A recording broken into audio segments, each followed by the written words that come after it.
मुंबई आणि पुणे या दोन महत्त्वाच्या शहरांना जोडणारा मिसिंग लिंक प्रकल्प आता पूर्ण झालाय, असं मी नाही तर IAS अधिकारी आणि माजी PWDच्या ॲडिशनल चीफ सेक्रेटरी या पदावर असणाऱ्या मनीषा म्हैसकर यांनी एका पोस्टद्वारे म्हटलेलं आहे। यामध्ये त्यांनी या प्रकल्पाचा V2 अर्थात वायडक्ट 2 हा टप्पा पूर्ण झाल्याबद्दल आनंद व्यक्त केलाय आणि यामुळे नागरिकांना कशा प्रकारे फायदा होणार आहे हे सुद्धा त्यामध्ये नमूद केलंय। त्यामुळे पुन्हा एकदा मिसिंग लिंक हा प्रकल्प चर्चेत आला असून याबद्दल नागरिकांमध्ये आधीपासूनच उत्सुकता पाहायला मिळते। म्हणूनच पाहूयात की हा प्रकल्पाचा नेमका कोणता टप्पा आता पूर्ण झालाय आणि यामुळे नागरिकांना कशा प्रकारे फायदा होणार आहे। चला तर सुरुवात करूया। नमस्कार, मी रामेश्वरी आणि तुम्ही पाहताय कट टू कट। सध्या महाराष्ट्राच्या गृह सचिव या पदावर असणाऱ्या IAS अधिकारी आणि माजी सार्वजनिक बांधकाम विभाग यामध्ये वरिष्ठ प्रशासकीय प्रमुख अर्थात ॲडिशनल चीफ सेक्रेटरी म्हणून ज्यांनी अनेक वर्ष काम केलं, राज्यातील महत्त्वाकांक्षी प्रकल्प असणारा मिसिंग लिंक या प्रकल्पाच्या कामातही ज्यांचा सहभाग राहिला अशा मनीषा पाटणकर म्हैसकर यांनी नुकतीच सोशल मीडियावर एक पोस्ट केली होती, ज्याद्वारे त्यांनी आपण मिसिंग लिंक प्रकल्पाचा भाग होतो आणि आता या प्रकल्पाचा महत्त्वाचा टप्पा जो सगळ्यात आव्हानात्मक होता तो पूर्ण झाल्याबद्दल आनंद व्यक्त केलेला आहे। या प्रकल्पाच्या अपडेट बद्दल आपण जाणून घेण्याआधी मनीषा म्हैसकर यांनी आपल्या पोस्टमध्ये नेमकं काय म्हटलंय यावर एकदा नजर टाकूया। तर सगळ्यात आधी मनीषा म्हैसकर यांनी गुड न्यूज असं म्हणत, माझ्या आधीच्या कार्यकाळातील अर्थात PWD मध्ये काम करत असतानाच एक स्वप्न पूर्ण झाल्याचा हा क्षण आहे। लवकरच मुख्यमंत्री आणि उपमुख्यमंत्र्यांच्या हस्ते मिसिंग लिंक V2 या टप्प्याचं लोकार्पण होणार आहे। आजचा दिवस या प्रकल्पामध्ये काम करणाऱ्या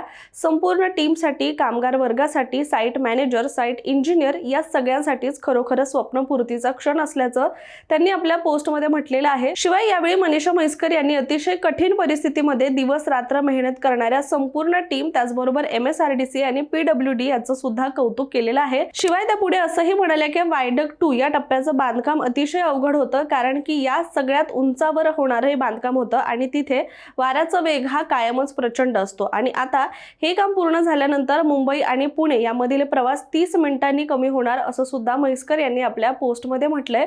खरं तर याआधी आपण अनेकदा मुंबई पुणे याला जोडणारा या मिसिंग लिंक प्रकल्पाच्या अनेक महत्त्वाच्या टप्प्याबद्दल आणि या संपूर्ण प्रकल्पाबद्दल सविस्तररित्या आपल्या चॅनलच्या माध्यमातून बोललेलो आहोत। मात्र ज्यांना याबद्दल अजूनही माहीत नाही त्यांच्यासाठी पुन्हा एकदा आपण या व्हिडिओच्या माध्यमातूनच या प्रकल्पाचं महत्त्व काय आहे ते थोडक्यात समजून घेऊया। मुंबई आणि पुणे ही दोन्ही शहरं अत्यंत महत्त्वाची असून गेल्या काही वर्षात या दोन्ही शहरांमध्ये झपाट्याने सर्वच क्षेत्रांमध्ये विकास झाल्याचं पाहायला मिळतंय आणि त्यामुळे या शहरातील दळणवळण अधिक जलद आणि सुरक्षित करण्यासाठी मुंबई पुणे एक्सप्रेसवे आणि मुंबई पुणे जुना जो रस्ता आहे त्यासाठी पर्यायी रस्ता म्हणून मिसिंग लिंक हा प्रकल्प उभारला गेलाय। याशिवाय भविष्यात वाढती लोकसंख्या, वाढती वाहन संख्या लक्षात घेता मिसिंग लिंक प्रकल्प हा अत्यंत महत्त्वाचा असल्याचं आता आपल्याला गेल्या काही दिवसात घडलेल्या घटनांवरून सुद्धा लक्षात येईलच।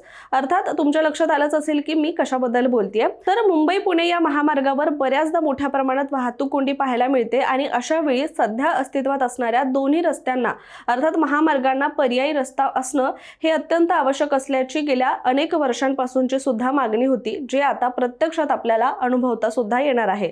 तर या प्रकल्पाबद्दल बोलायचं झालं तर मिसिंग लिंकचा सगळ्यात महत्त्वाचा मुद्दा म्हणजे यामध्ये प्रवास करताना लोणावळा आणि खंडाळा हा घाट लागणार नाहीये, त्यामुळे प्रवास अगदी सुसाट होणार आहे। शिवाय याला दरी पूल असं सुद्धा म्हटलं जातंय, कारण या महत्त्वाकांक्षी प्रकल्पाअंतर्गत सह्याद्रीच्या पर्वत रांगांमध्ये एक भव्य केबल स्टेड पूल उभारण्यात आलेला आहे। तर हा पूल जमिनीपासून जवळपास 180 मीटर उंचीवर असेल।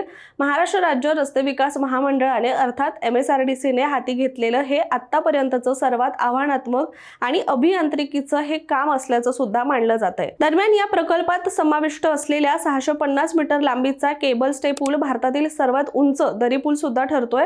अफकॉन्स इन्फ्रास्ट्रक्चर लिमिटेड कडून या पुलाचं बांधकाम सुरू असून या पुलावर 182 मीटर अर्थात 597 फूट उंच पायलन सुद्धा उभारले गेलेत।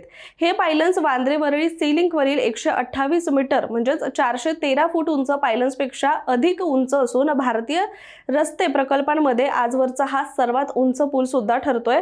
या पुलासोबतच बोगद्यांमुळे मुंबई आणि पुणे हे अंतर सुमारे 6 किलोमीटरनं कमी होणार असून प्रवाशांचा किमान 30 मिनिटांचा वेळ सुद्धा यामध्ये वाचणार आहे आणि मुंबई आणि पुणे या प्रवासामध्ये 30 मिनिटं वाचणं ही अतिशय मोठी गोष्ट आहे। शिवाय मिसिंग लिंक मध्ये खोपोली एक्झिट ते कुसगाव दरम्यान 2 मोठे बोगदे आहेत आणि यातील मुख्य बोगदा हा 8.87 किलोमीटर लांबीचा असून दुसऱ्या बोगद्याची लांबी 1.67 किलोमीटर इतकी आहे आणि हे आव्हानात्मक काम आता पूर्णत्वाकडे आल्यानेच सह्याद्रीच्या डोंगर रांगांमध्ये अभियांत्रिकी देखरेखीचा हा एक मोठा चमत्कार घडवण्यात आला असं सुद्धा वारंवार म्हटलं जात आहे. बरं, सद्यस्थितीबद्दल बोलायचं झालं तर या प्रकल्पाचा 98% काम हे पूर्ण झालंय आणि त्यामुळे येत्या मे महिन्यापर्यंत हा प्रकल्प नागरिकांसाठी खुला करण्यात येण्याचं सुद्धा नियोजन हे सध्या करण्यात आलंय. परंतु यामध्ये सुद्धा महत्त्वाची खबरदारी घेण्यात आली आहे, जी अशी आहे की या टप्प्यामध्ये म्हणजेच पहिल्या टप्प्यामध्ये मिसिंग लिंकवर ज्वलनशील पदार्थांच्या वाहतुकीला परवानगी दिली जाणार नसल्याचं स्पष्ट म्हटलेलं आहे. आणि यामुळेच हा विचार करण्यात आलाय, कारण की गेल्या महिन्यातच आपण पाहिलं की या महामार्गावर अर्थात मुंबई पुणे महामार्गावर एक गॅस टँकर लीक झाला होता, ज्यामुळे अपघात घडल्यानंतर तब्बल 33 तास वाहतूक कोंडी झाली होती आणि ज्यामुळे नागरिकांना प्रचंड त्रास सहन करावा लागला होता. आणि म्हणूनच हा निर्णय अतिशय महत्त्वाचा आहे असं सुद्धा आपण म्हणू शकतो. त्यामुळे सगळ्यांनाच आता आतुरता आहे की कधी आपण या मार्गावरून प्रवास करून याचा आनंद घेऊ शकतोय. त्यामुळे तुम्ही या रस्त्यावर प्रवास करण्यासाठी किती आतुर आहात, त्याचबरोबर तुमची याबद्दलची काय प्रतिक्रिया आहे आम्हाला कमेंट करून नक्की सांगा. त्याचबरोबर अशाच माहितीपूर्ण व्हिडिओसाठी सुद्धा कट टू कटच्या YouTube चॅनलला सबस्क्राईब करायला विसरू नका.